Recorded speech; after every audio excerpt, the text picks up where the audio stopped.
Okay, so I'm speaking now with Professor David Gardiner, Director of the Center for Irish Studies and Clinical Professor at the University of St. Thomas.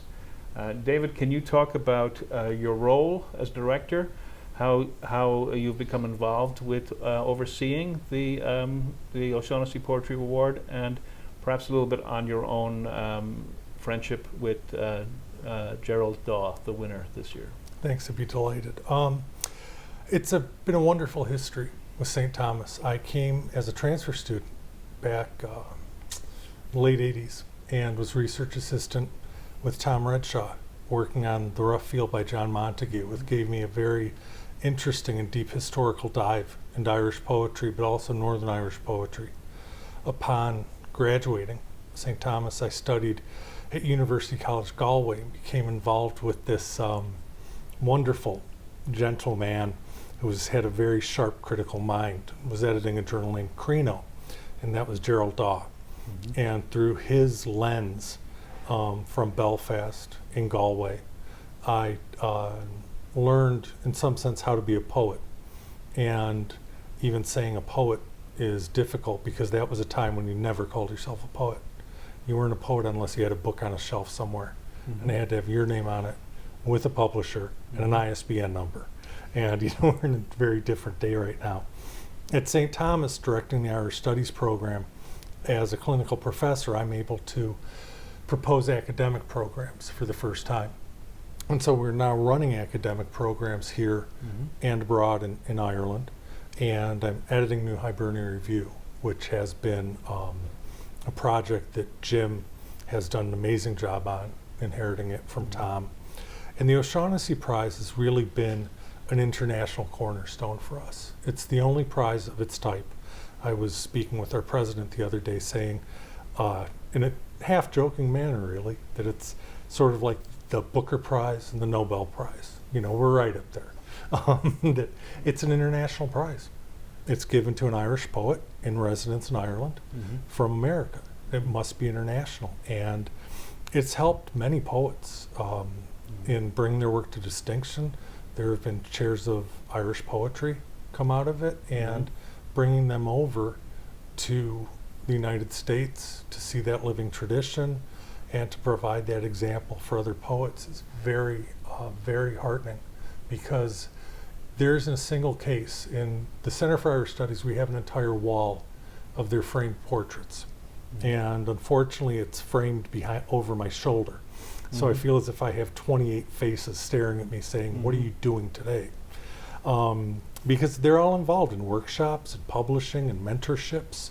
And I feel as if the gift is given to people who have already given to people, but it sort of pushes them on. And Gerald Dawe is a great example of that, as are Thomas Dillon Redshaw and Jim Rogers. Mm-hmm. It's a nice tradition that all intertwines. So as it becomes almost 30 years of this poetry award being given, and you're sort of driving it forward, and you've set up more Irish studies programs in the University of St. Thomas, how do you overall assess its potential as people look back on it, as it moves on through its third decade, as that wall of faces looks at you?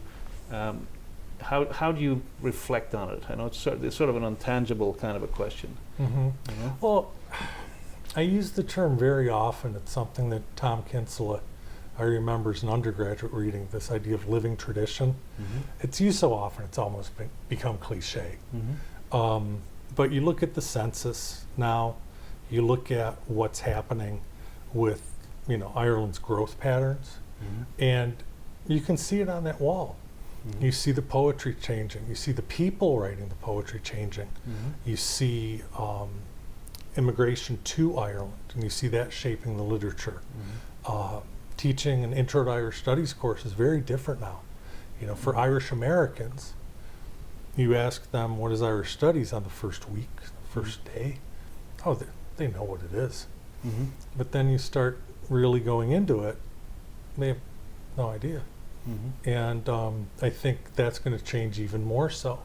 And I think we'll look back on the heyday, the anthology days of the 90s, 80s, the field day anthology days, and say, those are quite behind us. Yeah. You want to put an anthology together today, good luck on you. It's not gonna happen. And I think the O'Shaughnessy Award is a great, almost documentary of that. You know, I think the work that that you've been doing in recording this helps to document what exactly is happening, just as the prize has.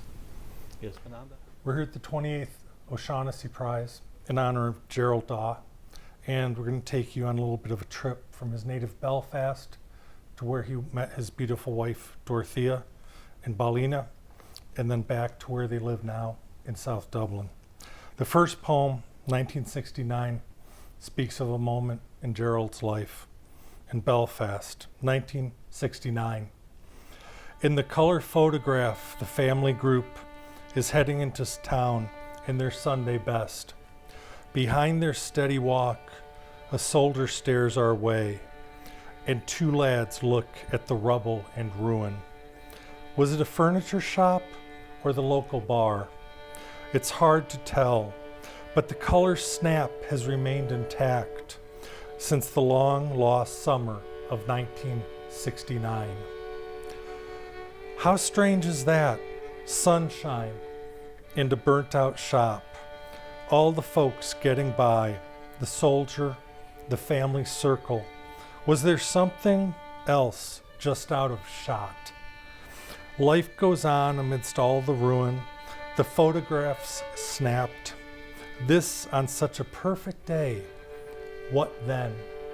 What then?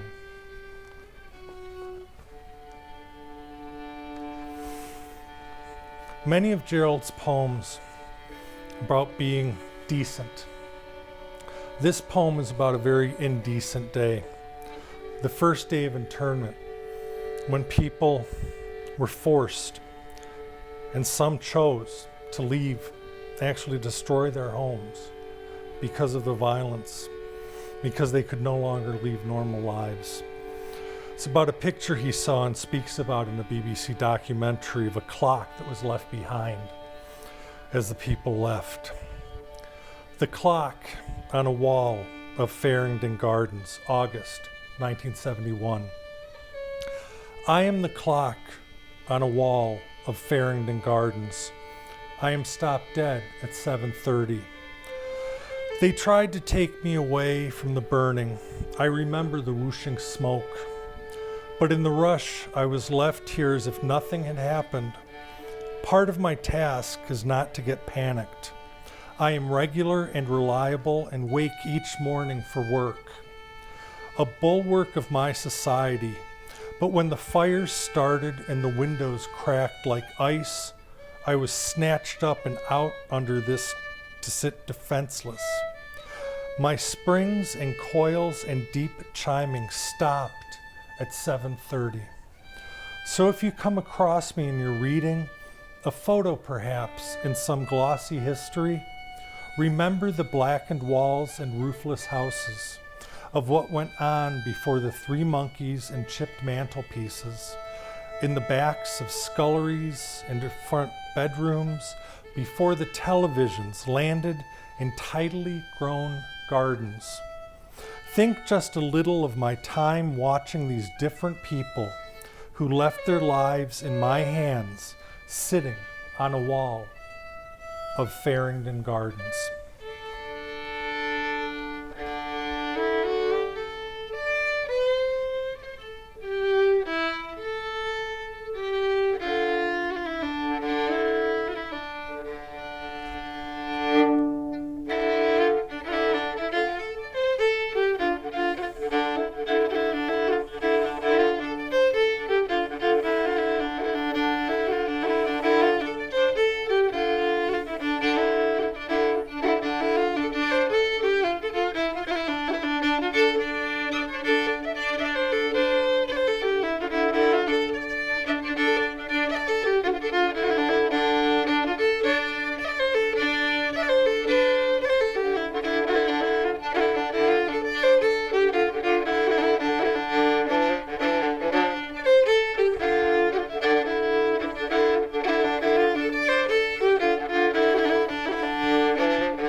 speak just for a moment. I'm Danny Diamond. As you can see, a fiddle player. Kind of speaking in response to Jerry's poems that I've read recently and some of his prose too. In particular, his work about Belfast is really moving and on point for me. My own grandparents and parents are all from Belfast, from both sides of the sectarian divide in the north, and his work about maintaining common decency and nobility in day-to-day life in the face of carnage speaks so deeply to my own family's lived experience. And so I chose that piece to play, which begins with the slow air, the Blackbird, which itself is a fascinating capsule of Irish cultural history, dating back to the Napoleonic era, at least, if not before, and then becoming a kind of a clarion call for Bonnie Prince Charlie. The title is coded, the Blackbird. He was the royal blackbird. It's not the bird itself. It was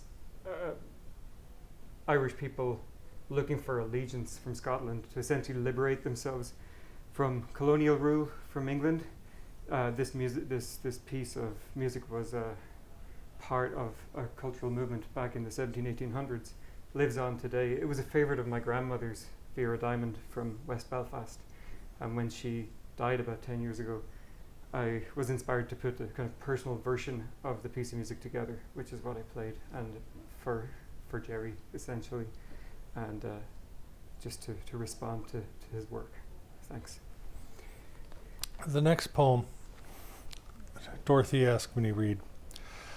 It responds to and speaks to her place in Ballina in Mayo. It's called Mayo Mantra. Your midwife aunt's Lanco watch is going again, taken from the days and nights she traveled the length and breadth of Gloucester, between war and peace, cultivating a market garden, and her Englishman in his army uniform, astride a camel no less, by the pyramids, before the return home for more years than she cares to remember. The weekly shop, the spin come summer, to Lacken or Ross, the fire set through dirty old winter. As we skirt the Moy, many's the time and oft, at that particular turn in the road, the river can be low, the ridge pool sunken, not that far out from the estatuary, the woods and castle. I see you in your father's boat. The salmon jump so high, they take your breath away.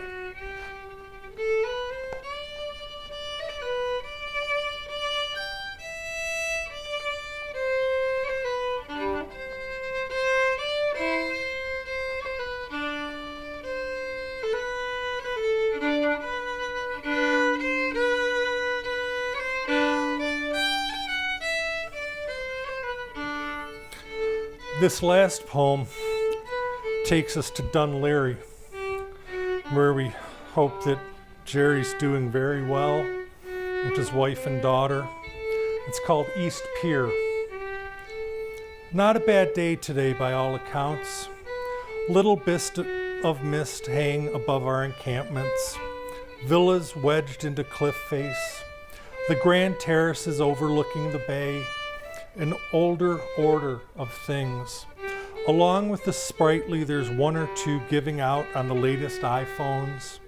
Unassuageable complaint. I keep to the East Pier under this cold blanket of sky. Patches of mist like smoke from a fire. Thank you.